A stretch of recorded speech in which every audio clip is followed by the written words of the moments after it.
March 1987, West Berlin. The wall still stood, and so did the old guard's belief that women belonged analyzing intel, not extracting it. Captain Ilara Vaughn was about to shatter both assumptions, starting with the men who tried to bury her before she ever crossed the border. The wind came in gusts that morning, sharp, cold, the kind that cuts through Kevlar and reminds you winter in Germany doesn't ask permission to stay past its welcome. 15 miles per hour, variable, shifting direction every 40 seconds, like it had orders to make the qualifying course as miserable as possible. Captain Ilara Vaughn didn't notice the cold. She stood at the 800-meter line, M21 sniper weapon system braced against her shoulder, breathing controlled, eyes locked on a target most men couldn't see without magnification. The rifle weighed 11 pounds, felt like nothing in her hands. She'd carried heavier gear through worse conditions, and hadn't complained then either. Around her, the NATO training range sprawled across former farmland east of the city.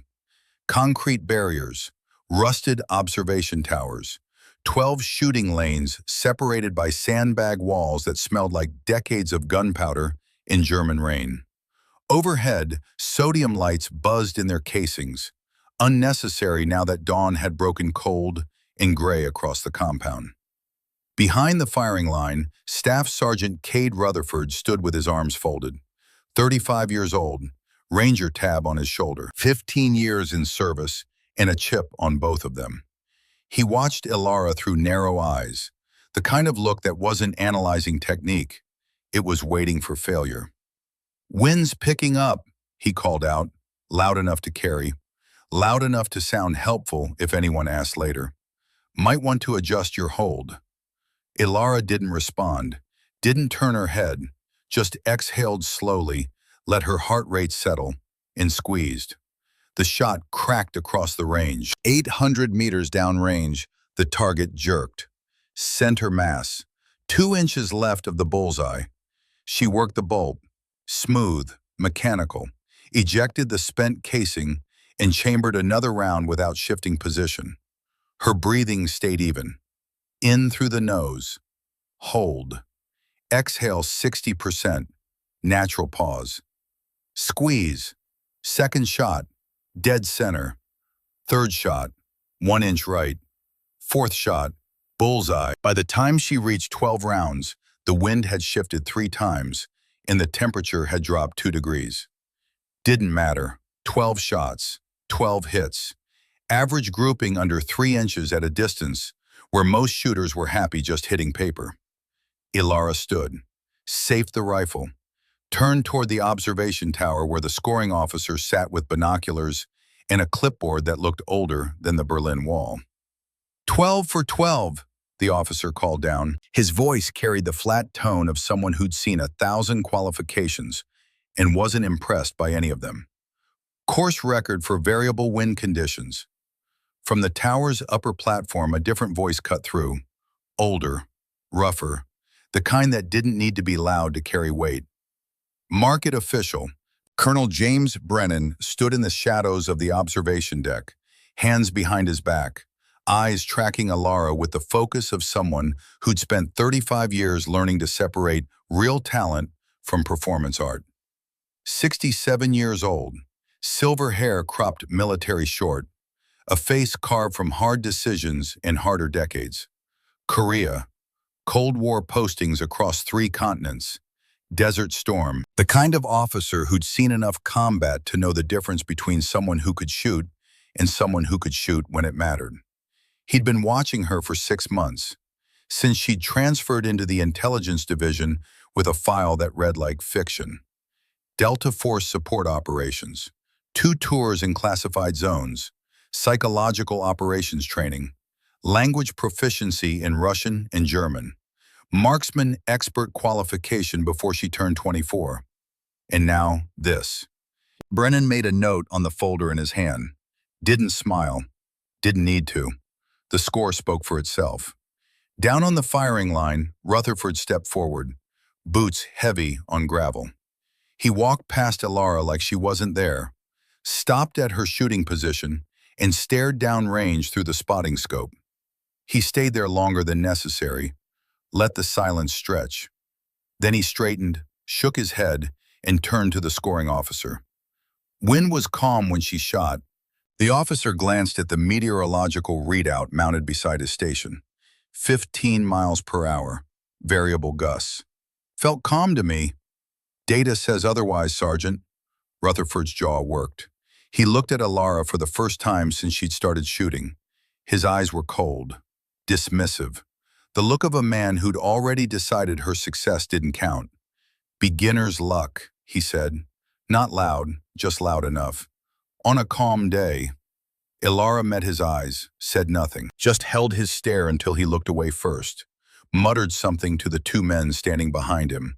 Corporal Briggs and Sergeant Dalton, both mid-30s, both wearing the same expression their staff sergeant wore. Skepticism mixed with something uglier. Resentment. She turned, walked toward the equipment shed, didn't look back. Behind her, Rutherford watched her go. Then he looked up at the observation tower where Brennan still stood in the shadows, still watching, still taking notes. Their eyes met. Brennan's expression didn't change, but something passed between them in that moment. A recognition, an understanding that this wasn't over, that 12 perfect shots in difficult wind wasn't the end of anything. It was the beginning. The briefing room smelled like old coffee and older ventilation systems. Windowless, concrete walls painted the kind of institutional beige that made every military facility from Frankfurt to Fort Bragg feel interchangeable. A single table ran down the center, folding chairs, overhead fluorescent lights that hummed too loud and flickered every 17 seconds, like they'd been wired by someone who didn't care if they worked, just that they were installed. Alara sat on the left side of the table, alone, hands folded, posture straight, eyes forward. Across from her, Rutherford sat flanked by Briggs and Dalton, the three of them leaning back in their chairs like they owned the room. Briggs was 32, stocky, with the kind of neck that suggested he'd played football before the Army and hadn't stopped lifting since. Dalton was 29, lean, sharp-featured, with eyes that moved too quickly, always scanning, always calculating. At the head of the table, Colonel Brennan stood beside a map of Berlin. Not modern Berlin, Cold War Berlin. The city split down the middle like a wound that refused to heal. West Berlin highlighted in blue, East Berlin in red, the wall cutting through it all in thick black marker. Operation Nightfall, Brennan said. No preamble, no introduction, just the name and a pointer tapping the map at Alexanderplatz. Joint Operation, U.S. Army Intelligence and West German Federal Intelligence Service. Primary objective, extraction of Soviet weapons scientist Dr. Viktor Petrov. He tapped another location, a safe house 3 blocks south of the plaza. Petrov has access to T-80 main battle tank schematics and SS-20 missile deployment intelligence. He's been passing information to West German contacts for 6 months. Moscow suspects. They're preparing to move him to a secure research facility inside Russia. We have a 72-hour window to extract him or lose him permanently. Brennan's eyes moved across the room, landed on Alara. Captain Vaughn will serve as primary operator. She'll make contact, verify identity, secure the package, and coordinate extraction. Rutherford's chair scraped against concrete. He didn't stand, but he shifted forward, elbows on the table. With respect, sir, this operation requires experience in hostile urban environments. Captain Vaughn's file shows support operations, not direct action. Brennan's expression didn't change. Her file shows 2 classified tours in operational zones. Psychological operations certification, native level German language proficiency. And as of this morning, course record for long-range marksmanship under adverse conditions. Shooting paper targets isn't the same as operating behind enemy lines. No, Brennan agreed, it's not, which is why you and your team will provide security detail. The words hung in the air. Security detail, not operational command. Support. Rutherford's jaw tightened. Briggs and Dalton exchanged glances. Brennan continued as if he hadn't noticed. Insertion via underground maintenance tunnel network. 4-person team. Captain Vaughn has operational authority. Rutherford, you and your men maintain perimeter security and provide backup during extraction. Questions? Silence. Brennan's eyes found Alara again. Captain, you'll have 72 hours to prepare. Tradecraft review, route memorization, equipment check, and final briefing. Dismissed. Chairs scraped. Boots moved toward the door. Alara stood last. She gathered the classified folder Brennan had placed in front of her, turned to leave. Captain. Brennan's voice stopped her at the door. She turned. He waited until the others had left, until the corridor outside was empty and the door had sealed shut with a pneumatic hiss. I've been running operations since Korea, he said quietly. 35 years. I've seen a lot of good soldiers. I've seen more mediocre ones, and I've seen the ones who get soldiers killed because their ego matters more than the mission. He stepped closer, not crowding her space, just close enough that his voice didn't need to carry. The enemy across that wall will test you, Captain. They're trained to exploit weakness. They're good at it.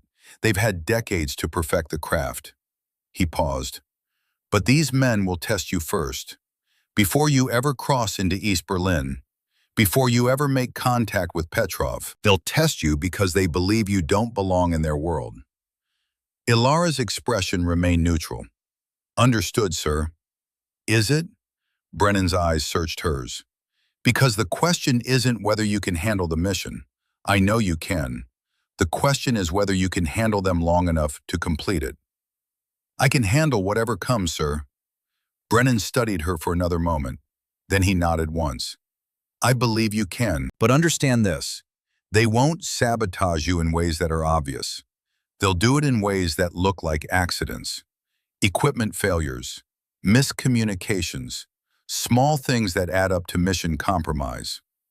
Why are you telling me this? Because I've seen it before. His voice carried weight now. Memory. Korea, 1952.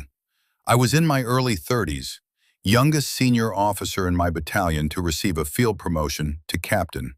There was a commanding officer who believed I hadn't earned it, that I was too young, too inexperienced, too much of a risk. He paused, let the silence build. He adjusted my radio frequency during a night patrol, claimed it was an accident, a simple mistake. I spent 6 hours behind enemy lines with no communication. Lost 2 men because I couldn't call for support when we needed it. Ilara's eyes narrowed. What happened to him? I reported it. He was reassigned. But the doubt followed me for 3 years. Every decision I made, every operation I led, there were people who wondered if I was just being sensitive. If maybe it really had been an accident. If maybe I wasn't cut out for the work after all. Brennan stepped back, straightened. You have a choice, Captain. You can report concerns before the operation begins. Request a different security team. I'll approve it, no questions. Or you go into that operation and complete it so perfectly that doubt becomes impossible. You bring back Petrov and the intelligence we need, and you do it in a way that makes their sabotage irrelevant. When you succeed despite them, their failure becomes the story, not yours. Ilara considered this. The room felt smaller now, the hum of the fluorescent lights louder. I'll bring back Petrov, she said finally, and the intel. Their way or mine. Doesn't matter. Mission gets completed either way. Brennan almost smiled. Almost. Dismissed, Captain. She turned, reached for the door. Captain Vaughn. She stopped. They'll try to make you doubt yourself. Don't. The safe house sat 3 blocks from Checkpoint Charlie, 4 stories, brick facade stained dark from decades of coal smoke in German weather. Windows covered with newspaper from the inside. A door that looked like it hadn't been opened in years, but had been oiled yesterday. Inside, the building smelled like mildew and disinfectant, the kind of place that existed in the gray zone between official and unofficial. NATO used it for pre-operation briefings, The West Germans pretended not to know it existed. The Soviets probably had a file on it somewhere, but hadn't acted because burning a known safe house was less valuable than watching who went in and out. Ilara stood in the third-floor operations room. The space was sparse. A table, 6 chairs, a wall map of East Berlin marked with colored pins that represented surveillance posts, patrol routes, and dead drop locations. A radio set in the corner, frequencies pre-programmed for emergency contact. Day 1 of training. Rutherford entered first. Briggs and Dalton behind him. They moved like they'd worked together for years. Probably had. The kind of unit cohesion that came from shared deployments and shared resentments. "Morning," Rutherford said. Not to Ilara, to the room in general. She nodded once. "We'll start with route memorization.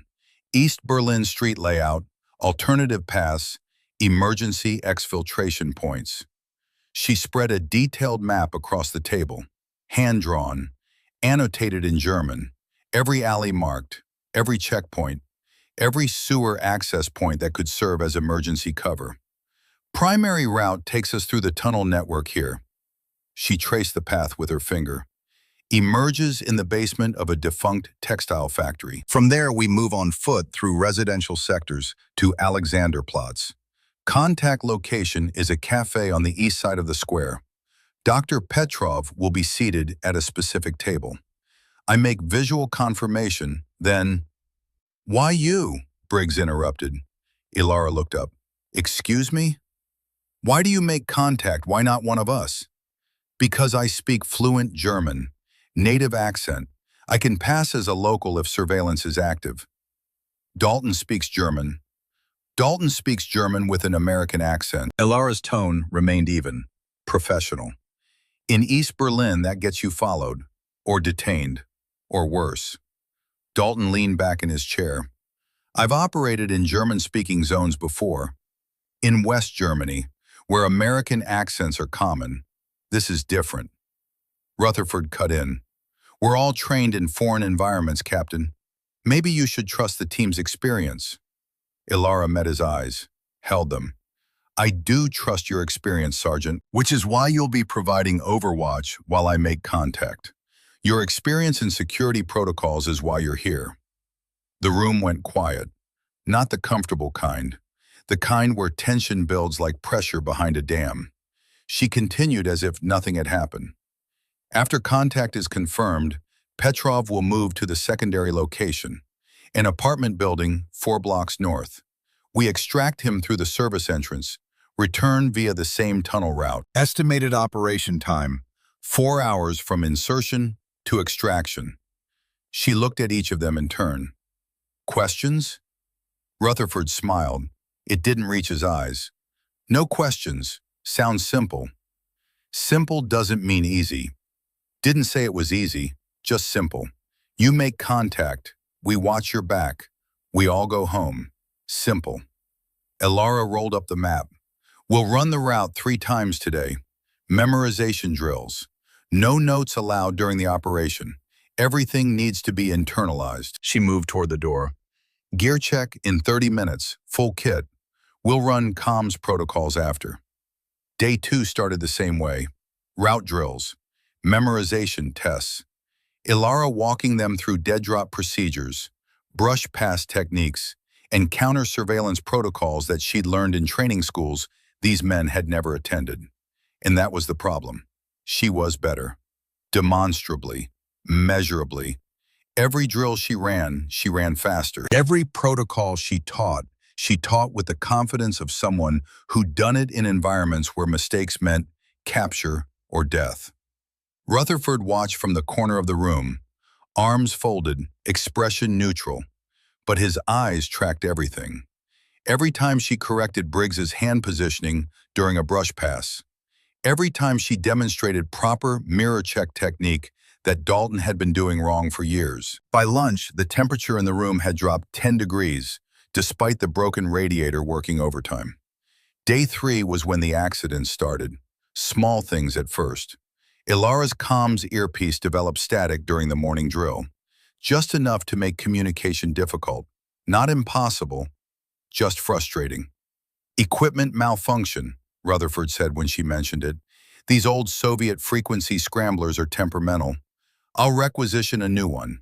He didn't. That afternoon, her sidearm magazines went missing. All three of them. Spares that should have been locked in the equipment locker. Probably misplaced during the last inventory check, Briggs offered. I'll have supply run new ones. They arrived 6 hours later. Wrong caliber. By day 4, Ilara had started documenting. Not obviously, just mental notes. Timestamps. Witnesses. The pattern was too consistent to be coincidence. Her briefing papers showed a rendezvous time of 0300 hours. The team's papers showed 0230. When she pointed out the discrepancy, Dalton shrugged. Must be a clerical error. Which one's correct? Mine, Ilara said.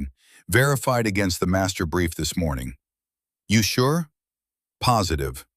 He made a show of checking his notes. Okay, 0300 it is. But she'd seen his eyes.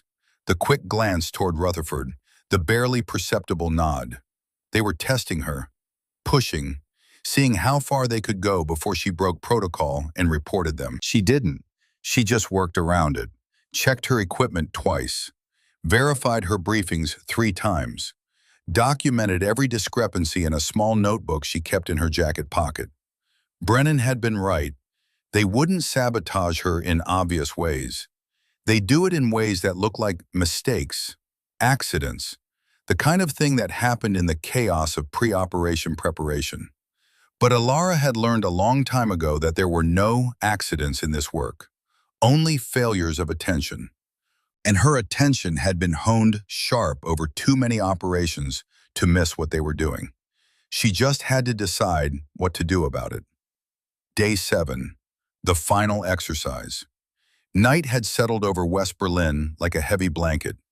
No stars, cloud cover too thick, the kind of darkness that made the wall feel closer than it was, like it was creeping westward 1 inch at a time. The exercise was designed to simulate the actual operation, full gear, live conditions. Rutherford's team providing overwatch while Ilara crossed a mock checkpoint, retrieved a package, and returned undetected. The training ground had been modified to replicate East Berlin conditions. Searchlights mounted on towers, guard posts manned by NATO personnel playing Stasi border guards, a checkpoint barrier that looked authentic down to the rust on the hinges. Ilara stood at the insertion point, black tactical gear, no patches, no identification. Her M21 strapped across her back, sidearm holstered, comms earpiece already active with the familiar crackle of encrypted frequency. Radio check, she said quietly. Lima 1, copy. Rutherford's voice in her ear. He was positioned 300 meters north, high ground, supposed to provide visual overwatch and early warning if perimeter guards moved out of pattern. Lima 2, copy. Briggs, south position, same function. Lima 3, copy. Dalton, west position, backup communications. Alpha 1, proceeding to checkpoint. Ilara's voice was steady, calm. She moved forward, low crouch, keeping to shadows. The checkpoint was 60 meters ahead, 2 guards visible, searchlights sweeping in predictable patterns every 90 seconds. She'd timed this drill 4 times over the past 2 days, knew exactly when to move, when to hold, when the gap in the light pattern gave her 8 seconds to cross open ground. 40 meters out, 30, 20. Her earpiece crackled. Rutherford's voice. Alpha 1, hold position. Guard movement on your 6. She froze, pressed against a concrete barrier. Waited. 5 seconds. 10. Clear, proceed. She moved again, faster now. The window was closing. 15 meters from the checkpoint, the searchlight swept past.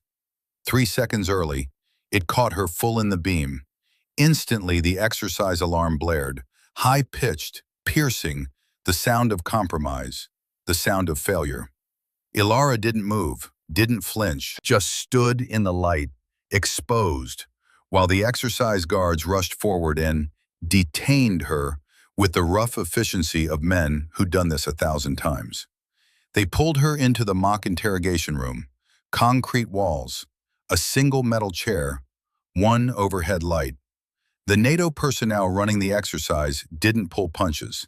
Psychological pressure, simulated stress positions, questions designed to break composure. She gave nothing. Name, rank, service number, nothing else. 2 hours later, the exercise ended. The review room was colder than the interrogation cell had been. The training officer sat behind a table reviewing footage from multiple camera angles. Rutherford stood beside him.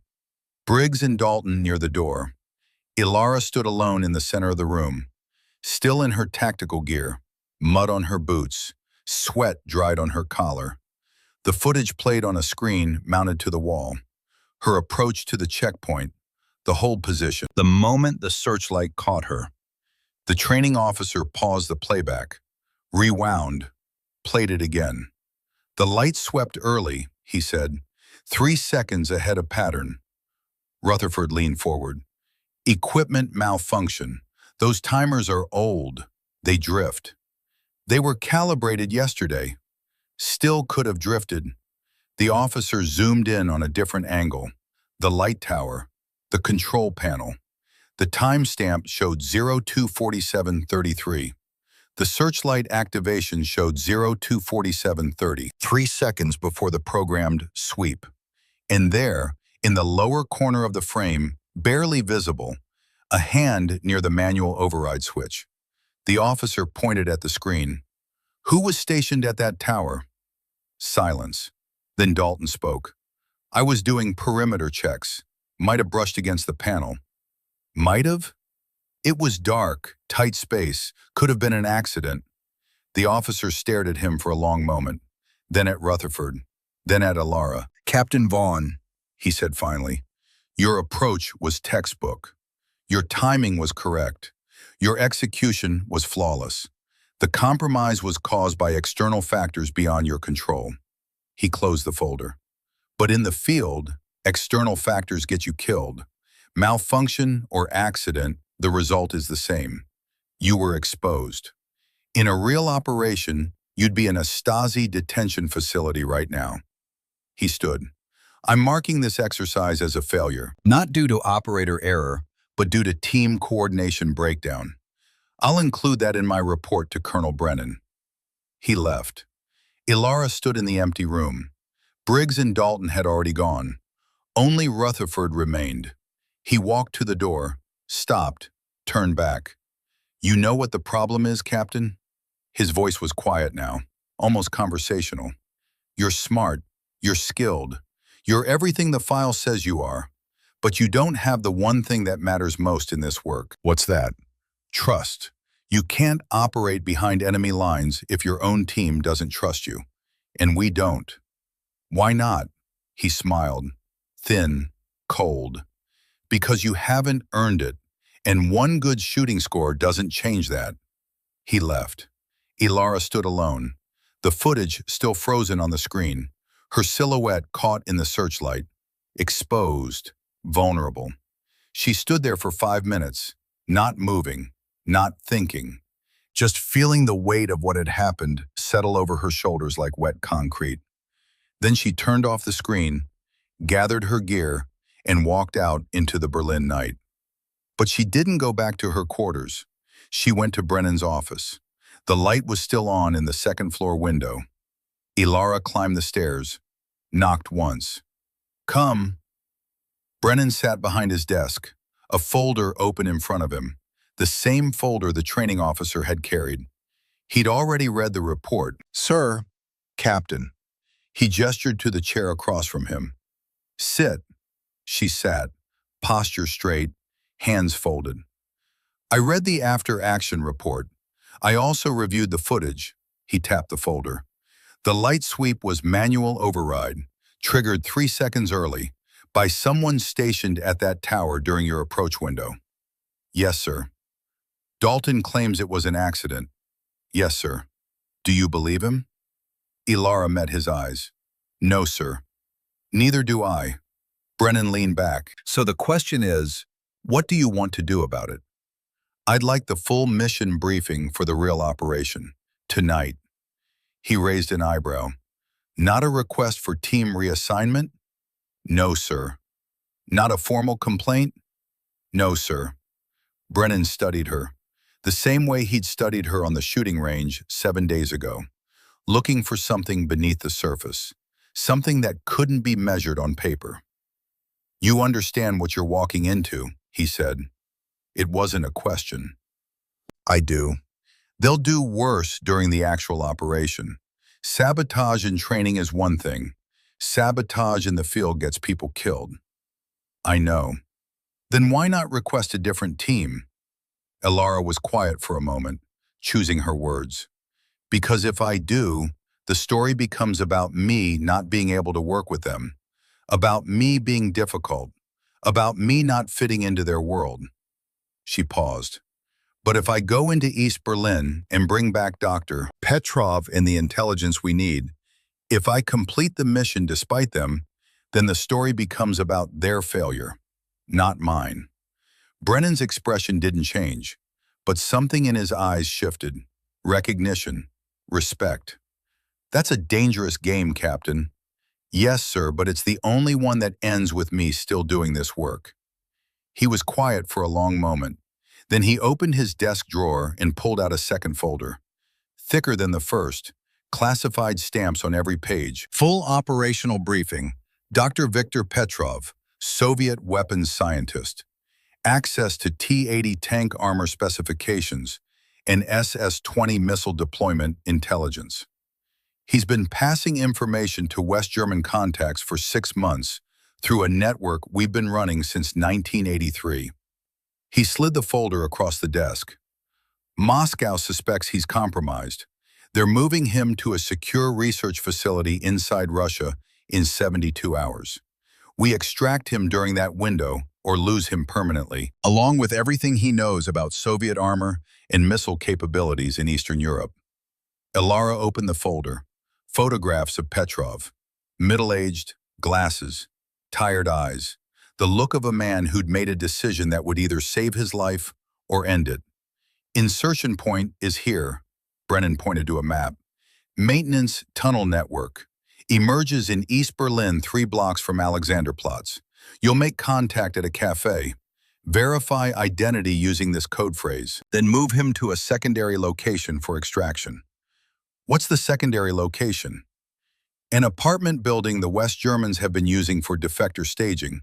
Petrov will have a daughter with him. Elara looked up sharply. That wasn't in the preliminary briefing. It wasn't confirmed until yesterday. Petrov refuses to defect without her. She's 12 years old. Name is Katya. Does Rutherford know? He will, tomorrow. I wanted you to know first. Elara looked back at the folder, at the photograph of Petrov, at the image of a young girl standing beside him in what looked like a family photo taken years ago, before the weight of secrets had settled onto her father's shoulders. They'll want to abort when they find out, she said quietly. Probably. I won't. I know. Brennan stood, moved to the window, looked out at the city, at the lights of West Berlin glowing against the darkness, at the wall somewhere beyond, invisible in the night, but always present, always there. Brennan sat back down. His expression was unreadable in the dim light filtering through the window. You remember what I told you about Korea, he said quietly. Not a question, a statement. Yes, sir. Then you understand what's at stake. Not just the mission, your career, your credibility, everything you've worked for. He leaned forward. You're about to walk into East Berlin with men who want you to fail, who might actively work to make you fail. And if anything goes wrong, they'll say it was your fault, your inexperience, your inability to handle the pressure. I understand, sir. But if you succeed, if you bring back Petrov and his daughter and the intelligence we need, if you do it cleanly and professionally, despite whatever they throw at you, then you'll have something they can't take away. A record, a mission complete, proof that can't be argued with. He stood, extended his hand. 72 hours, Captain. Use them well. Ilara shook his hand, took the folder, turned to leave. Captain Vaughn, she stopped at the door. Trust your training. Trust your instincts. He paused. And when you're alone in that city with no one to rely on, remember, that's when you find out what you're really made of. Ilara spent the next 72 hours alone, not by choice, by necessity. She spread the operational maps across her quarters floor, memorized every street, every alley, every sewer access point, every emergency exit. She studied the photographs until she could close her eyes and see Petrov's face in perfect detail, could describe the mole on his left cheek, the scar above his right eyebrow, the way his glasses sat slightly crooked on his nose.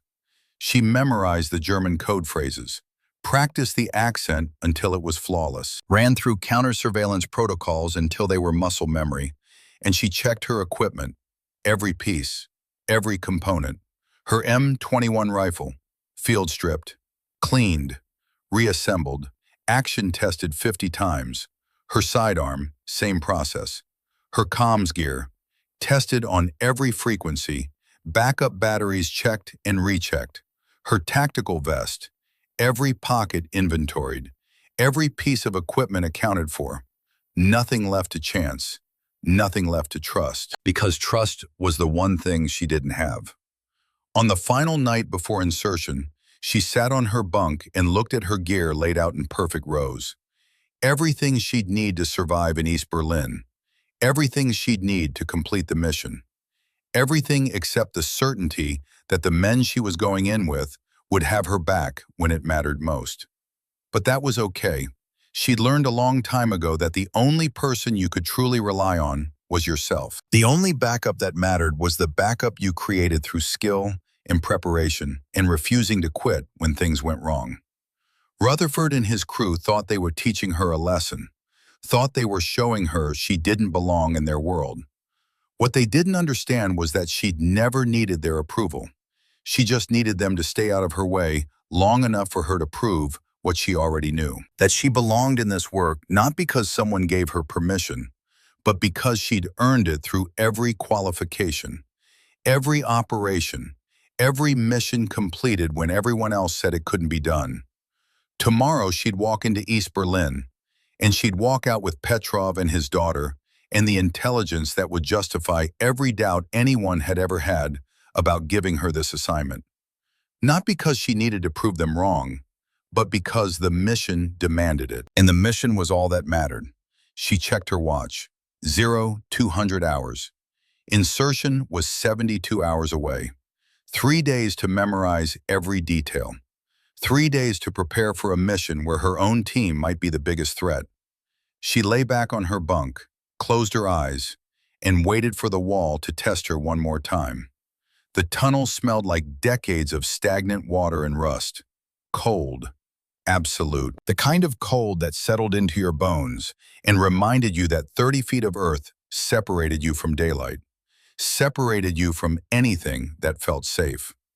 Ilara moved through the darkness with her hand trailing along the concrete wall, rough under her fingers, damp.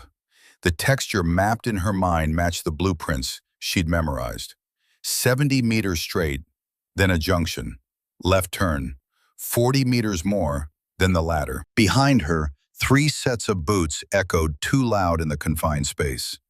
Rutherford, Briggs, Dalton, moving in single file, their breathing controlled but audible, their equipment creaking with each step. No one spoke.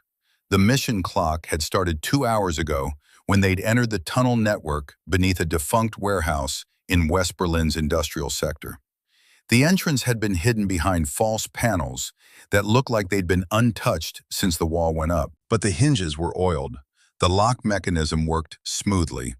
Someone maintained this route.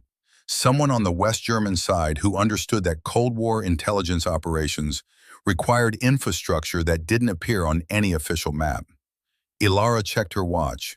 The luminous dial showed 0247 hours, 13 minutes ahead of schedule. Good. Buffer time mattered when operating in denied territory. Every extra minute was currency you could spend when things went wrong, and things always went wrong. She reached the junction, stopped, raised her fist. The boots behind her stopped moving. She knelt, pulled a small infrared penlight from her vest, clicked it twice. The beam was invisible to the naked eye, but lit up her night vision optics like daylight. She scanned the floor, the walls, looking for the marker that confirmed they were on the correct route. There, scratched into the concrete at knee height, 3 parallel lines, the recognition signal that said this tunnel led where they needed to go. Not the other junction that dead-ended in a collapsed section that had killed 2 agents in 1979. She clicked the light off, raised 2 fingers, pointed left, moved forward. The ladder appeared exactly where the blueprint said it would, 90 meters from the junction. Iron rungs bolted into concrete, leading up through a narrow shaft that climbed 30 feet to a basement access point in East Berlin. Ilara stopped at the base, looked up. Darkness above, no light bleeding down from street level. That was good. Meant the cover was still in place. Meant they hadn't been compromised before they'd even surfaced. She keyed her comms. Single click. Radio silence protocol. 1 click meant holding position. 2 clicks meant proceed. 3 clicks meant abort. Rutherford's voice came through her earpiece. Low. Controlled. Alpha 1, Lima 1. Confirm position. She clicked twice. Copy. Proceeding to surface. Lima team establishing perimeter. Ilara started climbing, hand over hand, boots finding purchase on rungs that were slick with condensation. The shaft was narrow, shoulders nearly touching both sides. The kind of space that would trap you if you panicked. If you let the walls close in on your mind before they closed in on your body. She didn't panic, just climbed. 30 rungs up, her hand hit metal, the access cover. She paused, listened. Above her, the city lived, faint sounds filtering through steel and concrete, distant traffic, a dog barking, someone shouting in German 3 streets over.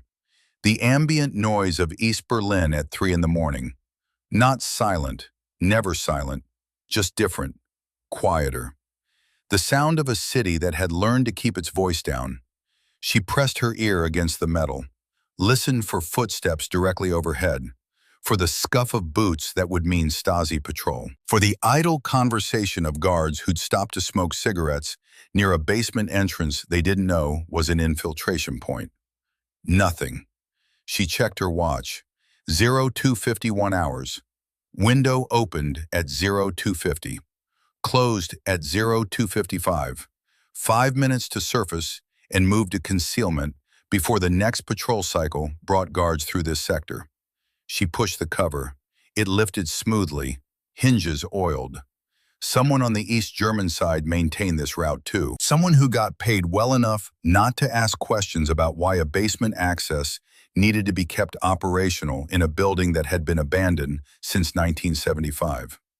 Cold air rushed into the shaft, fresh compared to the tunnel stagnation. Ilara lifted the cover completely, slid it aside with minimal noise, pulled herself up and out in one fluid motion. The basement was exactly as the briefing photos had shown. Concrete floor, exposed pipes, empty storage racks, a stairwell in the far corner leading up to street level. Moonlight filtering through grime-covered windows set high in the walls. She moved to the corner, pressed against concrete, watched the stairwell, waited for Rutherford's team to surface. 30 seconds later, Rutherford emerged from the shaft, then Briggs, then Dalton.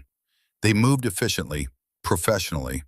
Whatever their personal feelings about this operation, they were still trained operators, still capable of executing basic infiltration protocols. Rutherford moved to her position, checked his watch, keyed his comms. Lima 1 to Lima 2 and 3, surface complete, establishing route to primary objective. Briggs's voice crackled back. Lima 2, copy, visual on east approach, clear. Dalton. Lima 3, west approach clear. Ilara pulled out her map, not a paper map, That would be suicide if they were searched. This was memory, visualized in perfect detail. The route from this basement to Alexanderplatz, 3 blocks northeast, through residential sectors that would be mostly empty at this hour, past 2 intersections where patrol schedules put guards at 10-minute intervals, past a checkpoint that processed late-night shift workers but shouldn't have heavy traffic before 0400. She looked at Rutherford, pointed northeast, raised 3 fingers, 3 blocks. He nodded. They moved. The street outside the abandoned textile factory was empty, cobblestones slick with recent rain, buildings dark except for occasional lights in upper-floor windows, where insomniacs or shift workers watched television or stared at walls and wondered if life had always been this gray. Ilara led, not because she wanted to, because the mission profile designated her as primary navigator. She knew this sector, had studied it until she could walk these streets blind, could tell you which buildings had working street entrances and which had been sealed, could tell you which alleys were dead ends and which connected through to parallel streets. Rutherford followed 10 meters back. Briggs and Dalton bracketed the formation. Standard security pattern, textbook execution. They moved through shadows, avoided streetlights, kept to the edges where darkness pooled deeper and surveillance cameras had limited angles. The Stasi had cameras throughout East Berlin, but they couldn't cover everything. Gaps existed, blind spots. Route that had been mapped by Western intelligence over years of careful observation. Ilara used those routes now. First intersection. She held at the corner, checked her watch. 0258 hours. Patrol schedule put guards through this intersection at 0255 and 0305. They should be clear. She leaned out, quick glance both directions. Empty. She moved across, fast but controlled, not running. Running attracted attention. Just a purposeful walk. Someone who belonged here. Someone heading home after a late shift. Nothing suspicious. Nothing worth remembering. The team followed. Second intersection, same protocol. Check watch. 0303 hours. Window was tighter here. Next patrol in 2 minutes. She crossed. Halfway through, headlights appeared at the far end of the street. Ilara didn't run, didn't freeze, just angled toward the nearest doorway and stepped into the recessed entrance.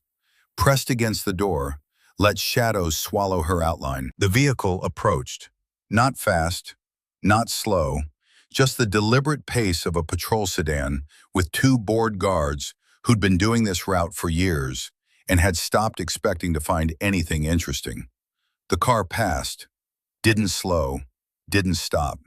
She waited until the taillights disappeared around the corner, counted to 10, emerged from the doorway and continued northeast. Behind her, Rutherford's voice in her earpiece. Nice recovery. She didn't respond, didn't need to. The mission was proceeding according to parameters. Personal dynamics didn't matter when you were 3 blocks deep into denied territory with armed patrols and surveillance infrastructure that could put you in a detention facility for the rest of your life. Alexanderplatz came into view. The plaza was massive, communist architecture at its most grandiose, open space designed to make individuals feel small, to remind them they were part of something larger than themselves. The collective, the state, the inevitable march of history towards socialist unity. At this hour, the plaza was nearly empty. A few people crossing from one street to another, late-night workers, early morning shift changes, people who'd learned not to linger in open spaces where cameras tracked every movement and lingering looked suspicious. The cafe was on the east side, a corner building with large windows that gave a view of the plaza and the streets beyond. During the day, it would be full of state workers drinking weak coffee and pretending not to notice the Stasi informants who sat at specific tables and watched everyone who came and went. Now, at 0312 hours, it was nearly empty. Ilara could see him through the window. Dr. Viktor Petrov, 63 years old, gray hair thinning on top, glasses sitting crooked on his nose exactly like the photograph. He sat at a corner table, a cup of coffee in front of him, untouched, his hands folded on the table, his eyes on the window, watching, waiting. She checked the surrounding area. No obvious surveillance. No vehicles parked too long in loading zones. No pedestrians loitering without purpose. She keyed her comms. 2 clicks. Rutherford's response. Lima 1, proceed. We have Overwatch. Ilara stepped into the cafe. The interior smelled like coffee and cigarette smoke, and the peculiar institutional scent that seemed to permeate every state-run establishment in East Berlin. The kind of smell that suggested the building had been cleaned regularly, but with materials that were themselves old and tired.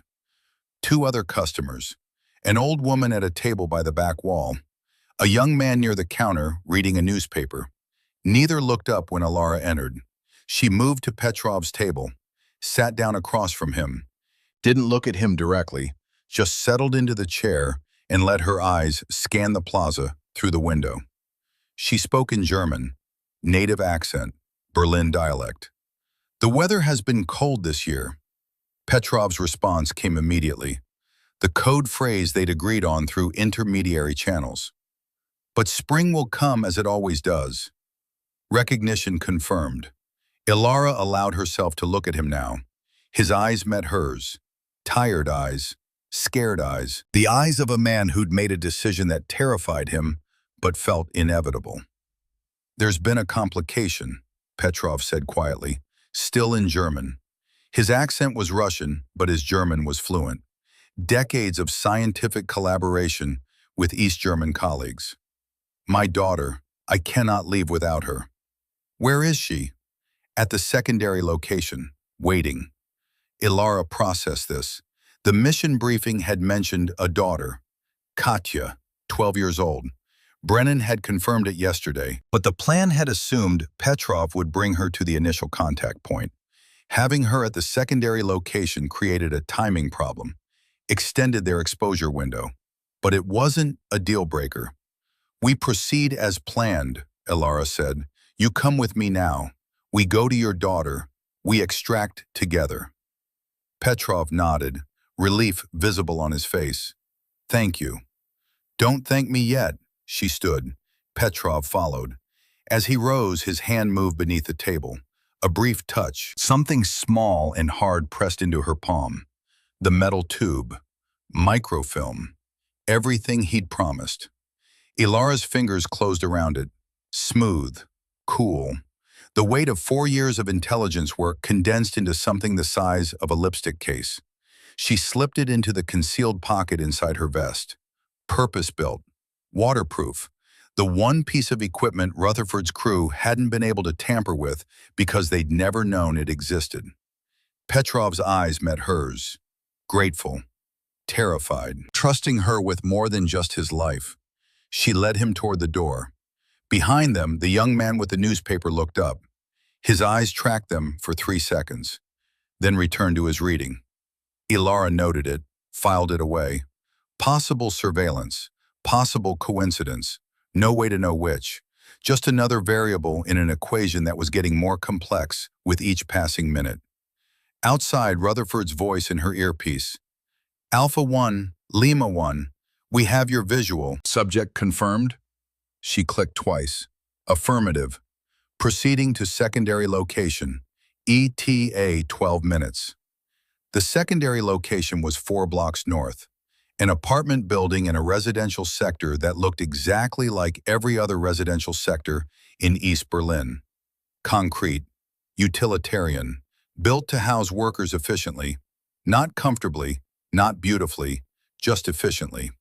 Ilara led Petrov through side streets, avoiding main thoroughfares, keeping to routes where shadows provided concealment and foot traffic was minimal.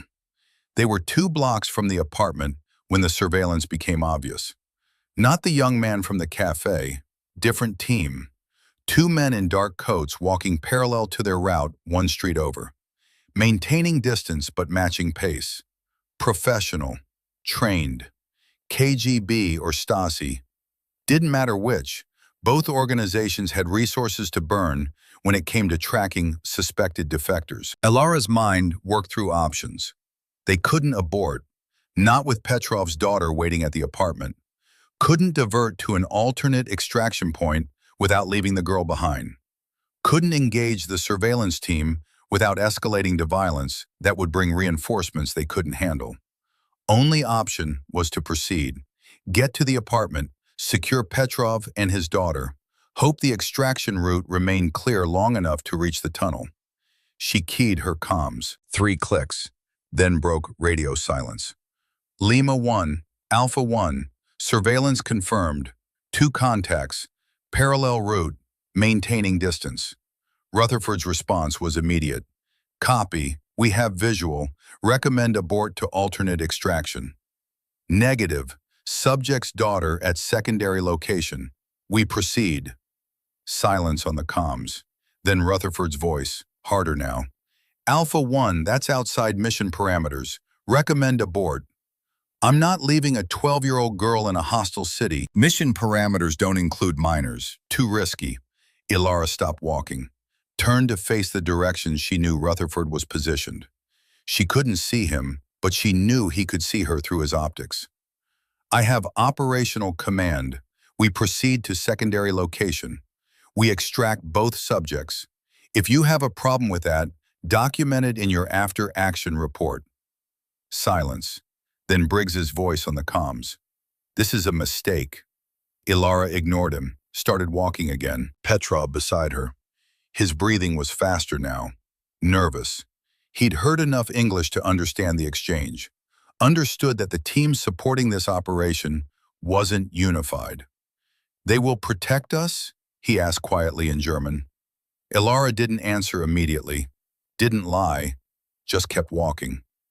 I will protect you, she said finally. That's all that matters. The apartment building appeared ahead, 5 stories, identical to 100 other buildings in this sector.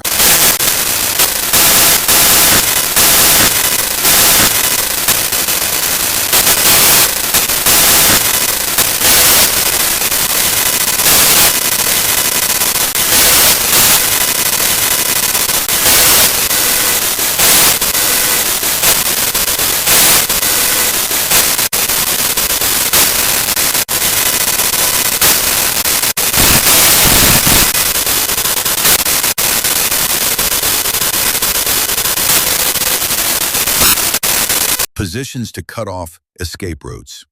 Ilara's training took over before conscious thought could interfere. She grabbed Petrov's arm, pulled him toward the service entrance, covered the movement with her body, got him through the door as the first shots cracked against concrete behind them. Inside the maintenance corridor, dark, narrow, the building's heating system creating ambient noise that covered their footsteps. Petrov was breathing hard now, panic setting in. Katya, my daughter. She's upstairs. Which apartment? 4th floor, number 42. Ilara processed this. 4th floor meant exposure, meant moving through a building that was about to be swarming with KGB, meant choosing between extraction and completion. She chose completion. Stay here, don't move, don't make noise. She moved toward the stairwell, keyed her comms. Lima 1, Alpha 1, building compromised, KGB response team active. I'm going for the girl. Rutherford's response was immediate, angry. Negative, abort extraction, fall back to tunnel. Subject's daughter is upstairs. I'm retrieving her. That's suicide. That's the mission. She started climbing stairs. Fast, not worrying about noise now. Speed was the only currency that mattered. Behind her, Rutherford's voice on the comms. To his team, not to her. Lima team, fall back to extraction point. We're done here. Briggs. Copy, falling back. Dalton. Roger, moving to tunnel. Ilara kept climbing. 2nd floor. 3rd, the sounds of KGB teams entering the building from street level. Boots, radios, commands in Russian. 4th floor. Apartment 42 was at the end of the corridor. She tried the door. Locked. She knocked 3 times, quick. A voice inside, young, scared, speaking German. "Who is it?" "Your father sent me. We need to leave. Now." The door opened. A girl stood there, 12 years old, dark hair, her father's eyes, wearing a coat that was too big for her, a backpack on her shoulders. She'd been packed and ready, waiting for a signal that her life was about to change forever. "Where is Papa?" "Downstairs. We go to him now. Stay close to me." Ilara took her hand, led her into the corridor, toward the stairwell. The KGB team hit the third-floor landing as they started down. Ilara pushed Katya behind her, drew her sidearm, a Sig Sauer P226, 15 rounds. Not enough for a sustained firefight, but enough to create an exit if she was fast and accurate. The first KGB agent rounded the corner. Ilara put 2 rounds center mass before he could bring his weapon up. He went down. The second agent learned from his partner's mistake, came around low, already firing. Rounds sparked off the metal railing. One passed close enough to Ilara's head that she felt the pressure wave. She returned fire. 3 rounds. 1 hit. Shoulder. Not fatal, but enough to knock him back. "Katya, run! Down the stairs, all the way to the basement. Find your father. Go!" The girl ran. Ilara covered the movement, fired twice more to keep the remaining KGB agents pinned on the landing. Then she ran too, down the stairs, 4th floor to 3rd, 3rd to 2nd, 2nd to 1st. Katya ahead of her, moving fast despite the fear, despite the gunfire echoing through the stairwell. 1st floor, the maintenance corridor. Petrov was still there, pressed against the wall. His eyes went wide when he saw his daughter. "Papa! Katya!" They embraced. 2 seconds, no more. Ilara grabbed both of them. "We move, now. Stay behind me." She led them toward the basement exit. The tunnel access was 2 blocks south. If they could reach it before the KGB cordoned the entire sector, they had a chance. The basement door opened onto an alley. Ilara checked the angles. Clear. They moved. Behind them, the KGB was reorganizing. Radio traffic audible even from a block away. They'd be swarming this sector within minutes, setting up checkpoints, calling in reinforcements from the nearest Stasi station. Ilara's mind calculated routes, timing, options. The primary tunnel access was compromised, too obvious, too direct. KGB would lock it down first. Secondary access point, 3 blocks east, harder to reach, required crossing a main street that would have traffic even at this hour. No choice. She led Petrov and Katya through the maze of alleys and service corridors that connected East Berlin's residential sectors. The routes that delivery workers and maintenance crews used. The routes that didn't appear on tourist maps, but existed in the mental geography of anyone who'd lived here long enough to learn the city's hidden architecture. 2 blocks. 3. The sounds of pursuit fading behind them. Not gone, just temporarily confused by the maze. They reached the main street. Ilara held at the corner, watched traffic. 2 vehicles passed, then a gap. "When I move, you move. Don't stop, don't look back. Straight across to that alley," she pointed. Petrov and Katya nodded. The next gap opened. She moved. They followed. Halfway across the street, a patrol vehicle rounded the corner 2 blocks south, headlights sweeping toward them. Ilara didn't run, didn't change pace, just kept walking. Petrov and Katya beside her. 3 people crossing a street at 4 in the morning. Not illegal, not suspicious, just unusual enough that the patrol would notice, would remember if asked later.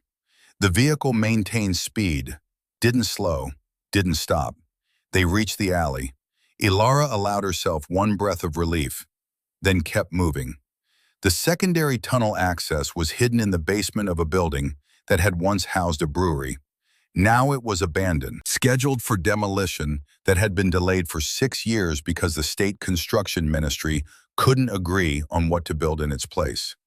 Ilara found the entrance, a metal grate that looked rusted shut but lifted smoothly when she applied pressure in the right places. She climbed down first, helped Katya, then Petrov. They were in the tunnel network again, safe, relatively.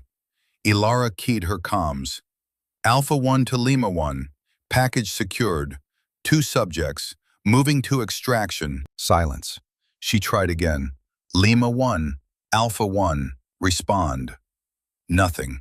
She checked her equipment. Comms unit functioning, battery good, signal strength adequate for the tunnel network. They weren't responding because they didn't want to respond. Rutherford had given the order to fall back. His team was already at the extraction point, probably already through it.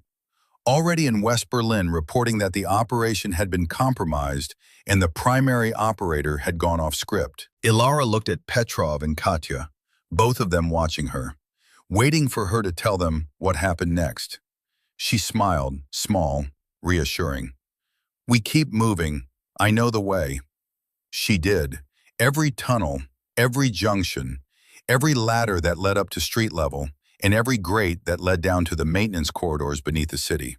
She'd memorized them all because she'd known this moment might come, known she might end up alone, separated from her team, respond only to herself in the mission, and the people who were counting on her to get them across a border that was designed to keep them trapped.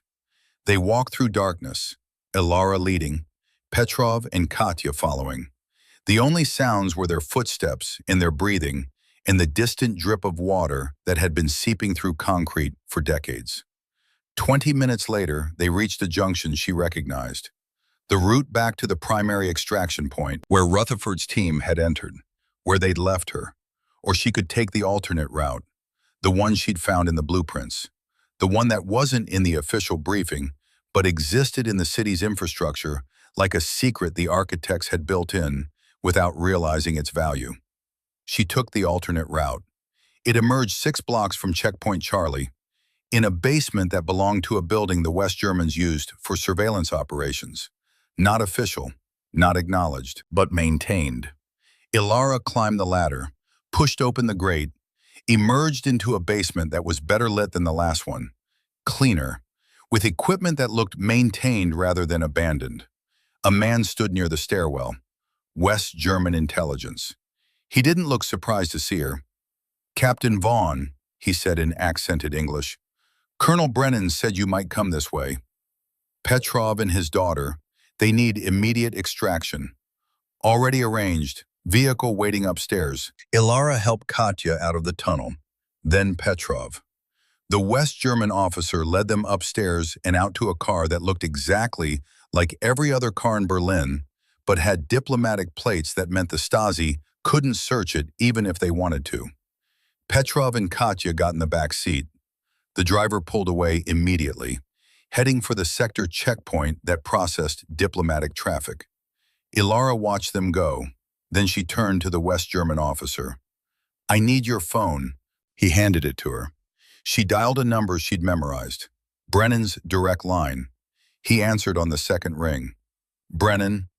Sir, Captain Vaughn. Package delivered.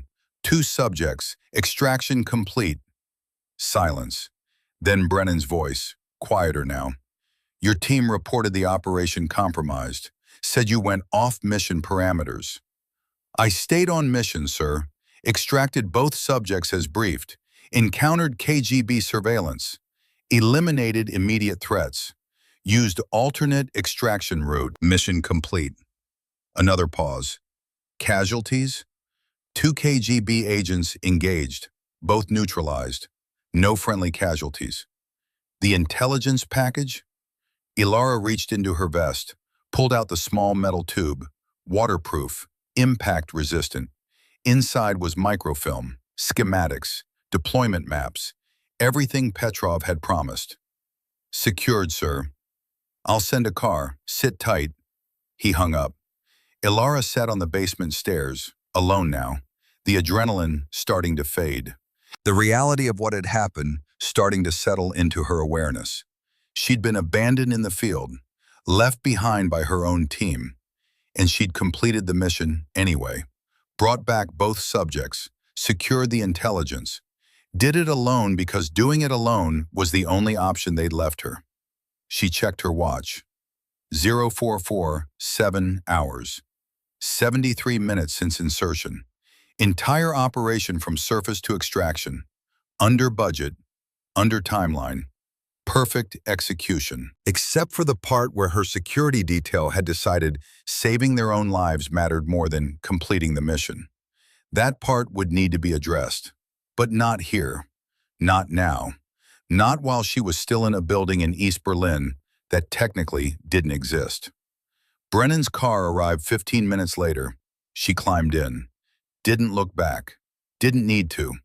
She crossed the wall, survived East Berlin, completed the mission despite being abandoned by the men who were supposed to have her back.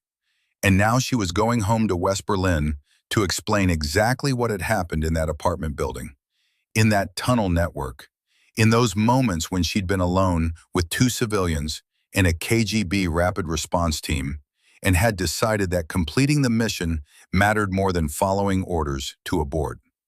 She leaned back in the seat, closed her eyes, let the car carry her west toward Checkpoint Charlie and the debriefing that would determine whether she'd proven herself or destroyed her career.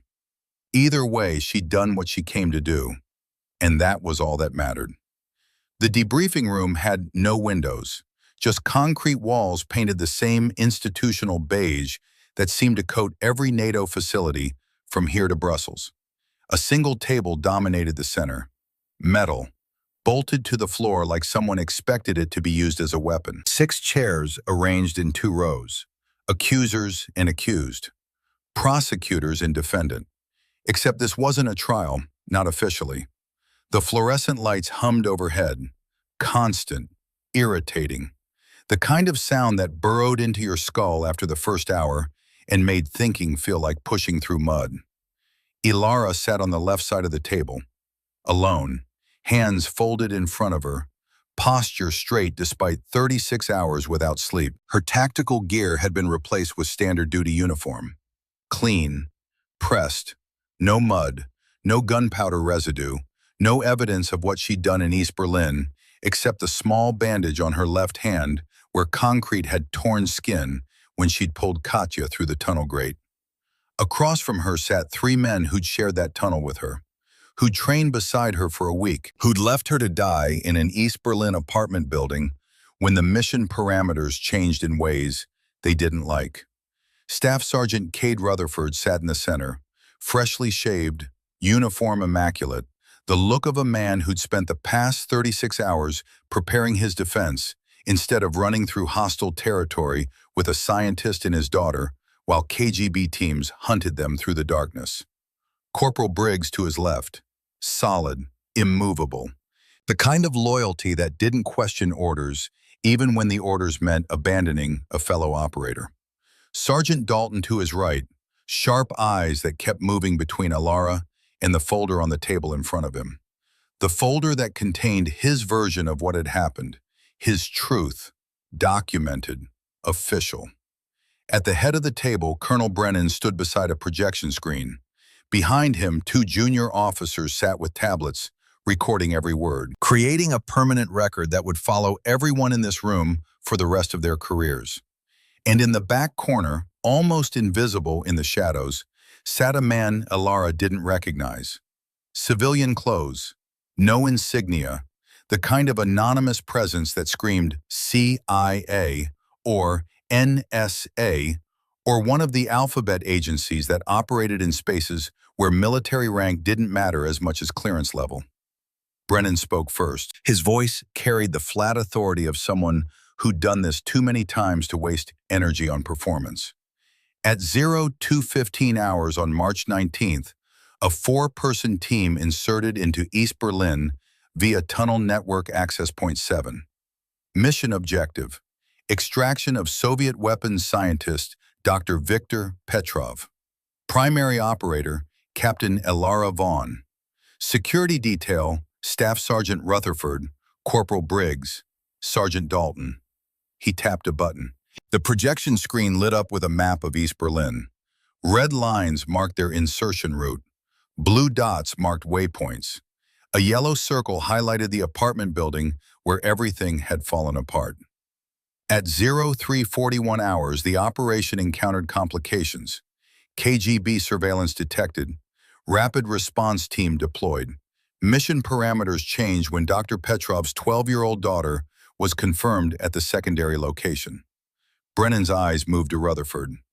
Staff Sergeant, your after-action report states that Captain Vaughn refused direct orders to abort extraction, that she proceeded against tactical judgment, that her actions compromised team security. Is that accurate? Rutherford stood, military bearing perfect, voice controlled. Yes, sir. When surveillance was confirmed and the additional civilian was discovered at the secondary location, I recommended immediate abort to alternate extraction point.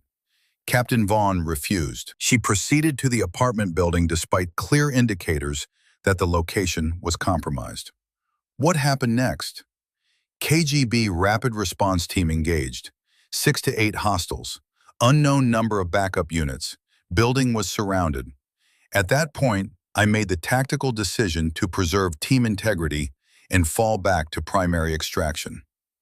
You left Captain Vaughn behind. I followed protocol, sir. When an operation is compromised and the primary operator refuses abort orders, the security detail preserves force integrity and extracts via predetermined routes. We moved to primary extraction and reported the situation to command.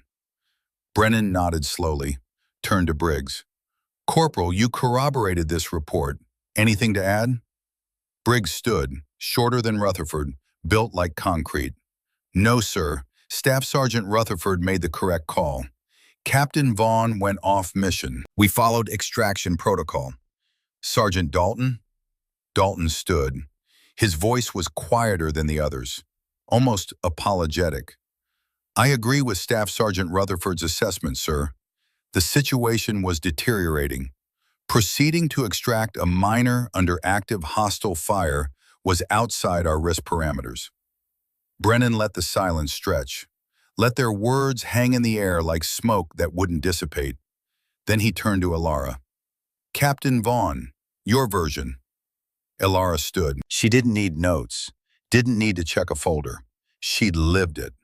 Every second, every decision, every moment when she'd been alone and had chosen to continue anyway. Mission briefing confirmed Dr. Petrov would have his daughter with him. Katya Petrov, age 12. This was known 48 hours prior to insertion. It was not a surprise variable. She looked directly at Rutherford. When we encountered KGB surveillance, I assessed the situation. 2-person surveillance team, maintaining distance, no immediate engagement. They were tracking us, but not interdicting. That suggested they were waiting for confirmation before committing resources. Why proceed to the apartment? Because leaving Katya Petrov behind guaranteed KGB would use her as leverage to force her father's return. The mission objective was extraction of Dr. Petrov and his intelligence. That objective fails if he's forced to return to Soviet control to protect his daughter. Brennan's expression didn't change. The apartment was compromised. The apartment was under surveillance. Different threat profile. I made the tactical judgment that extraction was still viable if we moved fast. Staff Sergeant Rutherford disagreed. Staff Sergeant Rutherford recommended abort. I exercised operational command authority and proceeded. Rutherford's jaw tightened, but he said nothing. Brennan continued. The KGB Rapid Response Team, how many hostiles? 6 confirmed, possibly 8. Armed with AKS-74U carbines. Standard KGB border guard loadout. You engaged. I covered extraction of both civilians to the maintenance corridor. Engaged 2 hostiles on the stairwell. Both neutralized. Center mass shots. Then proceeded with subjects to alternate extraction route. Why alternate route? Primary tunnel access was compromised. KGB would have locked it down first. Alternate route had lower probability of interdiction. The man in the corner spoke for the first time. American accent, East Coast, education evident in the vowels. Captain Vaughn, you killed 2 Soviet KGB agents on East German soil during a classified operation. Are you aware of the diplomatic implications? Alara turned to face him. I'm aware that my mission was to extract Dr. Petrov and secure his intelligence. I'm aware that 2 armed hostiles were preventing completion of that mission. I'm aware that I eliminated the obstacles and completed the objective. That's not an answer to my question. With respect, sir, diplomatic implications are above my pay grade. I'm an operator. I execute missions. I was given an objective. I completed it. The man almost smiled. Almost. You completed it alone, after your security detail abandoned you in hostile territory. My security detail followed their understanding of protocol. I followed mine. Brennan tapped another button. The screen changed. Satellite imagery now. Infrared. Time-stamped 0341 hours. The apartment building glowing white-hot with thermal signatures. 6 figures surrounding the perimeter. 3 figures inside the building. 2 moving up the stairs. 1 moving down. CIA surveillance tracked the entire operation, Brennan said quietly. We have thermal imaging. We have signals intelligence. We have audio intercepts of KGB radio traffic. He tapped again. Audio played through speakers mounted in the ceiling. Russian voices, clipped, professional, commands and acknowledgments. Target confirmed 4th floor. All units converge. Prepare for detention. Then different voices, English, American, crackling through comm static. Rutherford's voice. Lima team, fall back to extraction point. We're done here. Briggs. Copy. Falling back. Dalton. Roger. Moving to tunnel. Then silence. No acknowledgement of Alara's position. No coordination for alternate extraction. Just 3 men making the decision to save themselves and leave her behind. The audio cut off. Brennan looked at Rutherford. At what point did you attempt to coordinate alternate extraction for your primary operator? Rutherford's face had gone carefully neutral. Sir, when Captain Vaughn proceeded against my recommendation, she assumed responsibility for her own extraction. That's not what I asked.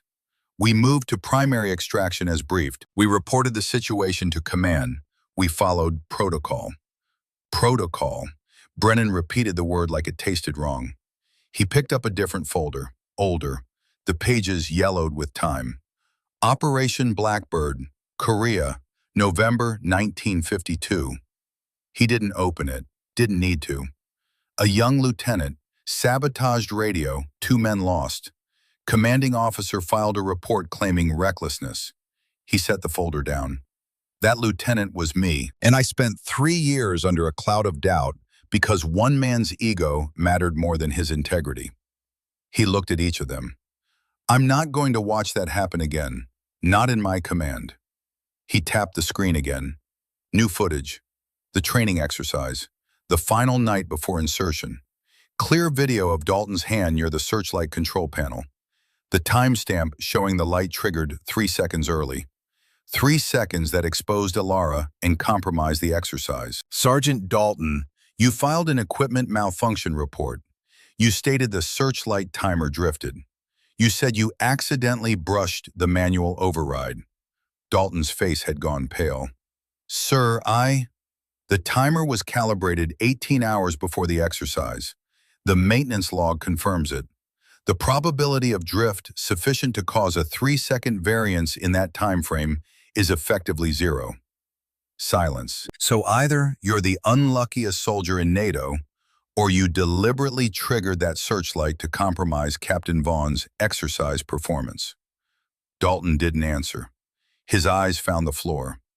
Brennan moved to a different page in his folder. Equipment malfunctions during training week. Captain Vaughn's comms developed static.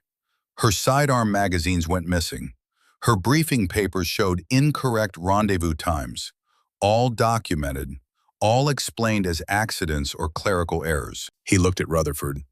That's a remarkable amount of bad luck for one operator, don't you think? Rutherford's expression hardened. Sir, if you're implying, I'm not implying anything. I'm stating facts.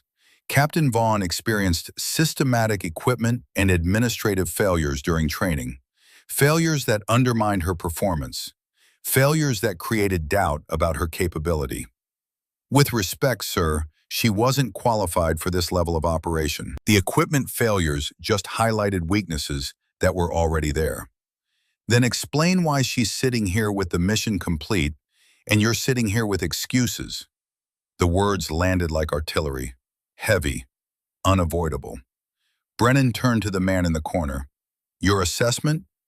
The CIA officer stood, moved to the table, placed a metal tube in the center, the same tube Alara had carried out of East Berlin. Microfilm, T-80 main battle tank armor specification, SS-20 missile deployment maps for Eastern Europe, warhead yield calculations, target coordinates for NATO installations from Frankfurt to Copenhagen. He opened the tube, extracted the microfilm, held it up to the light.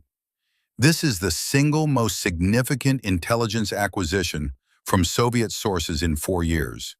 It changes our understanding of Warsaw Pact armor capabilities. It provides targeting intelligence that could save thousands of NATO lives in the event of conventional conflict. He set it down, looked at Rutherford. Captain Vaughn extracted this, alone, under hostile fire, after being abandoned by her security detail.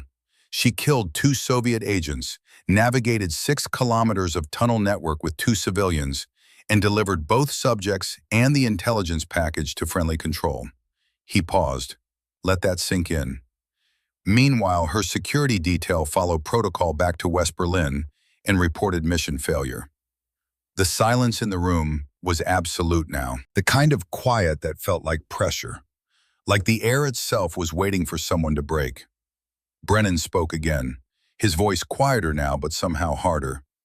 I've been running field operations since Korea, 35 years. I've seen good soldiers. I've seen mediocre ones. I've seen the ones who get people killed because their ego matters more than the mission.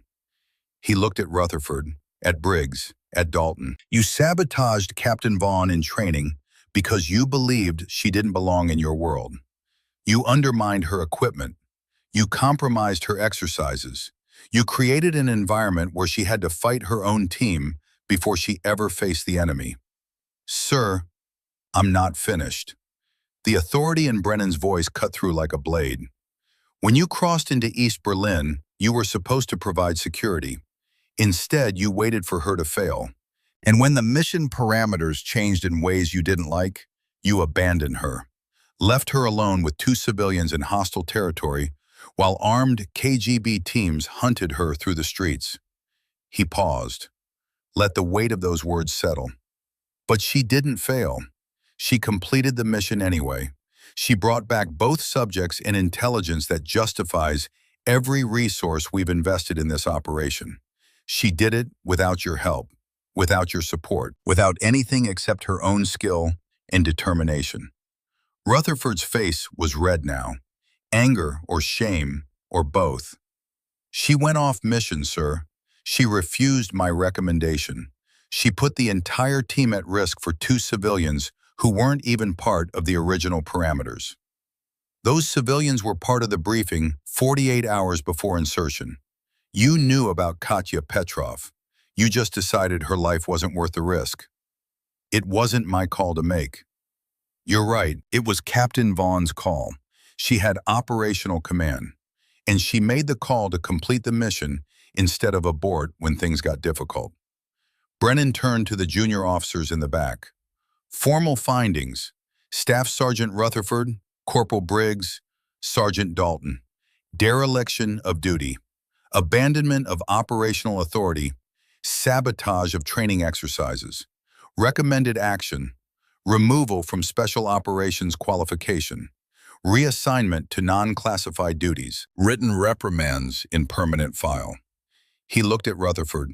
You're being reassigned to Logistics Battalion at Fort Polk. Desk assignment. Permanent. You'll never run another classified operation as long as you wear that uniform. Brennan paused, looked at the folder again, then at Alara. Major Vaughn, You have operational authority over this matter. You were the wronged party. You completed the mission they abandoned. The Intelligence Review Board will honor your recommendation regarding final disposition." The room went silent. Every eye turned to Alara. She looked at Rutherford, at the man who'd sabotaged her training, who'd left her to die in East Berlin, who'd tried to destroy her career before it had truly begun. She could end him with a word: dishonorable discharge, permanent black mark, career destroyed beyond recovery. The old Alara might have done it, the one who'd had something to prove, the one who'd been fighting for validation. But that Alara had died somewhere in an East Berlin tunnel. The woman who'd emerged on the other side understood something different. "Sir," she said quietly, "Staff Sergeant Rutherford demonstrated a failure of judgment and character. But he also has 15 years of service, operational experience that, despite recent failures, has value." Rutherford's head came up, shock visible on his face. "My recommendation? Fort Polk assignment stands, but with an addendum: mandatory counseling, 6 months, focus on ego management, team dynamics, and unconscious bias." She paused. "If he completes it satisfactorily, and if his performance reviews improve, reassessment for non-classified operational roles after 2 years." She met Rutherford's eyes. "I don't need you destroyed, Sergeant. I just need you better. Because the next operator you work with might not be as capable of surviving your mistakes as I was." Brennan studied her for a long moment, then nodded. "So ordered. Counseling requirement added to reassignment orders." He looked at Rutherford. "You just got a second chance you didn't earn and don't deserve. Don't waste it." Rutherford stood. His chair scraped against concrete. He couldn't seem to find words, just nodded once and turned toward the door. Briggs and Dalton didn't move, didn't speak, just sat with the weight of their own failures pressing down on their shoulders. Brennan turned to Alara. "Captain Vaughn, stand." She stood. "You're hereby promoted to Major, effective immediately. You've been awarded the Intelligence Star for valor under fire, and you're being assigned to establish NATO's first integrated female operator training program." He extended his hand. "Well done, Major." Alara shook his hand, didn't smile, didn't celebrate, just accepted the recognition with the same composure she'd shown when she was alone in East Berlin with KGB teams hunting her. "Thank you, sir." "Dismissed, all of you." The room emptied quickly. Rutherford first, moving fast like the walls were closing in. Briggs and Dalton following. The CIA officer gathering his folders and disappearing back into whatever shadows he'd emerged from. Alara was the last to leave. She reached the door and Brennan's voice stopped her. "Major Vaughn," she turned. "I told you they'd test you. I told you they'd try to make you fail." "Yes, sir. I didn't tell you that you'd succeed anyway. I didn't tell you that you'd complete an impossible mission alone, because I didn't think even you could do it. I had good training, sir. You had more than that. You had something that can't be trained. The ability to make the right call when everyone else is making the wrong one. The ability to complete the mission, even when the mission has already failed in everyone else's mind." He paused. "That's what makes a good operator great. And you're going to train a generation of operators who have that same quality, who can operate alone when they have to, who can complete missions that everyone else has already given up on." "I'll do my best, sir." "I know you will." Dismissed. She left, walked through corridors that felt different now, lighter, like a weight had been lifted that she hadn't realized she'd been carrying. The promotion was good. The recognition was better. But what mattered most was the proof. The documented record that said she'd gone into denied territory, faced impossible odds, been abandoned by her own team, and had completed the mission anyway. That record couldn't be argued with, couldn't be dismissed, couldn't be explained away as luck or accident or anything except what it was: competence, skill, the ability to operate at the highest level when it mattered most. And now she'd train others to do the same. 3 months later, the training facility looked exactly like every other NATO installation. Concrete buildings, parade grounds, obstacle courses that were designed to break people who couldn't handle the pressure. But this facility had something different. A class of 12 women, ages 22 to 29, all volunteers, all qualified, all here because they wanted to prove they could operate at the same level as any man in special operations. Ilara stood at the front of the classroom, Major's insignia on her collar. Behind her, a map of Berlin, both sides, the wall cutting through it like a scar. Operation Nightfall, she said to the class. March 1987, 4-person team. Mission, extract Soviet scientist from East Berlin. I was primary operator. I had a security detail that was supposed to provide backup. She paused. Let them lean forward. They abandoned me, left me alone in hostile territory with 2 civilians and KGB teams hunting us through the streets.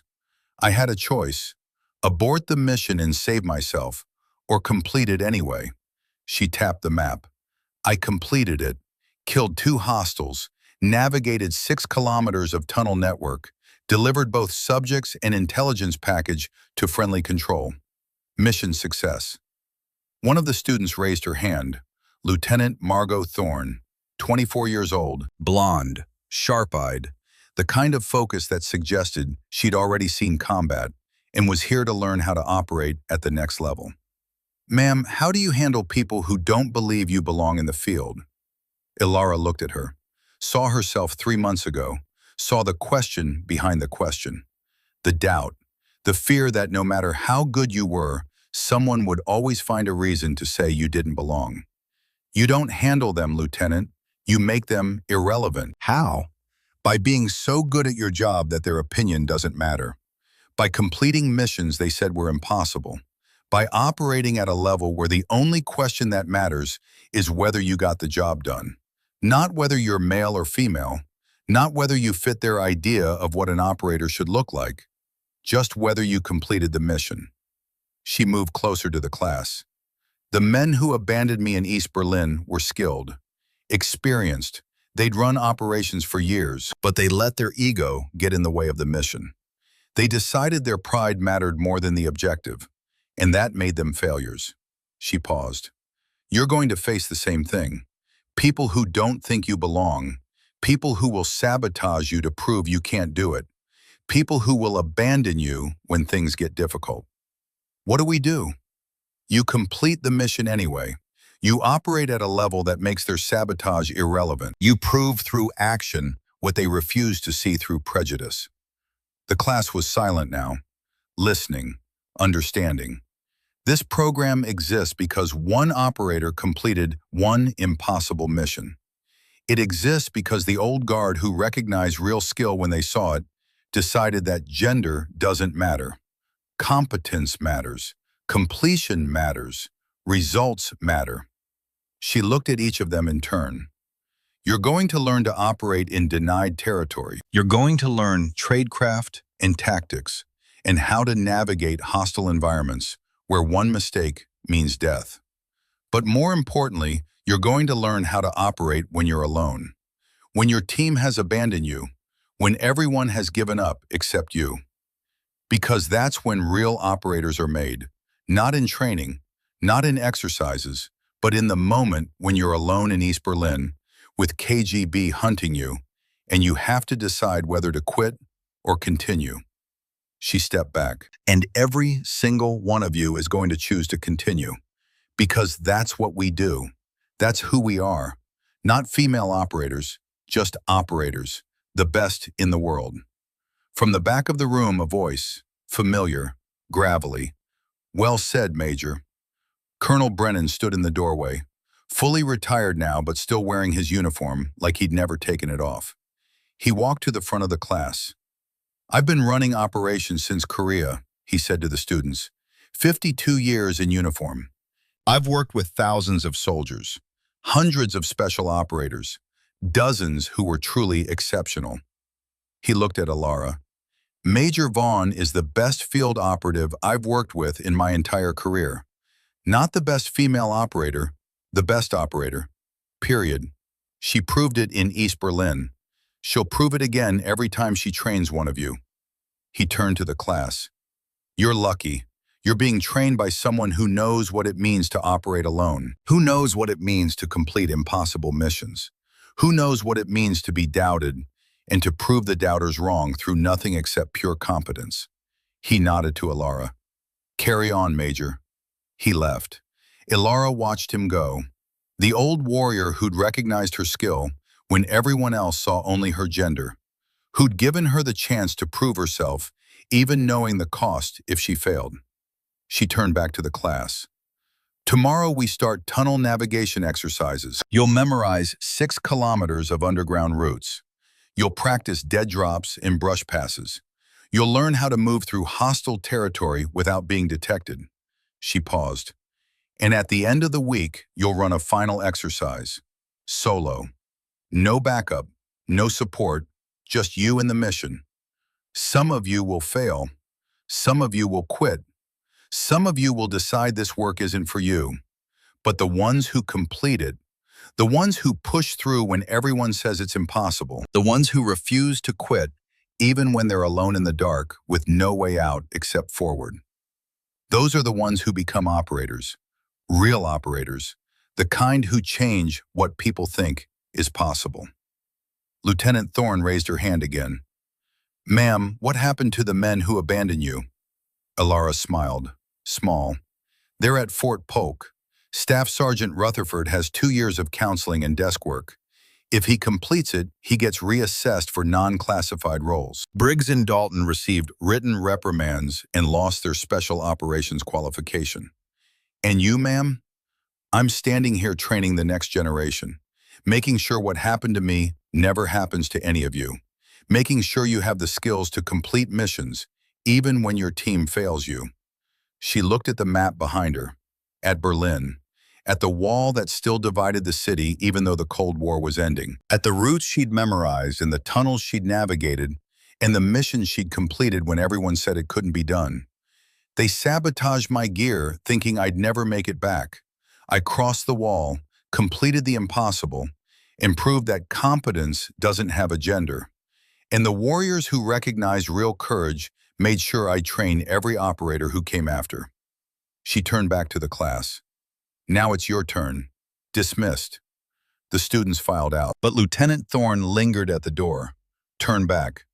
Ma'am, one more question. Go ahead, Lieutenant. Do you ever, when you were alone in that tunnel, with KGB hunting you, your team gone, did you ever think about quitting? Ilara walked to the window, looked out at the obstacle course where 12 women were already running drills, pushing themselves, refusing to quit. Every operator has that moment, Thorne, that split second where quitting looks like the rational choice, where survival instinct says abort, where every logical calculation says the mission is already lost. She turned back. The difference between good operators and great ones isn't that great operators never have that moment. It's that they push through it anyway. They complete the mission because someone is counting on them, because the mission matters more than comfort, more than fear, more than the voice in their head saying, it's impossible. Thorne nodded slowly, straightened. I won't quit, ma'am, no matter what they throw at us. Ilara smiled, small, knowing. I know you won't, Lieutenant. That's why you're here. Thorne left, and through the window, Ilara watched her join the others on the course, watched her push through when the obstacle looked impossible, watched her refuse to quit, just like Ilara had taught her, just like someone needed to be taught. Ilara stood alone in the empty classroom, looking at the map, remembering, the weight of the M21 on her shoulder, the cold of the tunnel, the fear in Katya Petrov's eyes, the sound of KGB boots on concrete, the decision to continue when every logical reason said abort, and the moment when she'd emerged in West Berlin with both subjects and the intelligence that proved she could operate at the highest level. That proved gender didn't matter. That proved the only thing that mattered was completion. She'd been tested, she'd been sabotaged, she'd been abandoned, and she'd won anyway. Not because she was lucky, not because she was special, but because she'd been trained to operate when operating seemed impossible. Trained to complete missions when missions had already failed in everyone else's mind. And now she'd pass that training to a generation of operators who would face the same doubts, the same sabotage, the same moments of being alone in the dark with no way out except forward. And they'd complete their missions anyway, because that's what real operators did. They completed the mission, always, no matter what. She turned off the lights, locked the classroom door, walked out into the Berlin evening. The wall still stood, but it wouldn't stand forever. Nothing did. Everything changed. Everything evolved. Even the old guard's belief that women didn't belong in special operations. That belief had been tested in an East Berlin apartment building, tested in a tunnel network beneath the city, tested in the moment when one operator had been abandoned and had chosen to continue anyway. And that belief had failed the test. Just like Rutherford, just like Briggs, just like Dalton.